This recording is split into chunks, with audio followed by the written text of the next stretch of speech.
अस्सलाम अलैकुम। Welcome back Samiya health and beauty tips में। आज हम आपके लिए लाए हैं चेहरे की देखभाल के लिए एक आसान घरेलू फेस पैक। इसके लिए हमें चाहिए चुटकी भर हल्दी, आधा चम्मच संदल पाउडर, 1 चम्मच बेसन और 1 चम्मच मुल्तानी मिट्टी। अगर आप चाहें तो 1 कैप्सूल विटामिन ई का ऑयल भी शामिल कर सकती है। अब ज़रूरत के मुताबिक दूध डालकर गाढ़ा पेस्ट बना लें।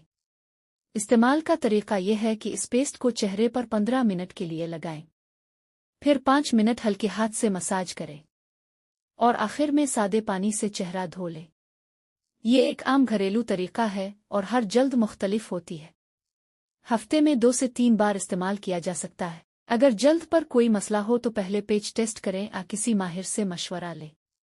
अगर आपको हमारी वीडियो पसंद आए तो लाइक करें, शेयर करें और हमारे चैनल को फॉलो करना ना भूलें। रोज़ाना खूबसूरत और मुफीद ब्यूटी टिप्स के लिए Samiya health and beauty tips को ज़रूर फॉलो करें।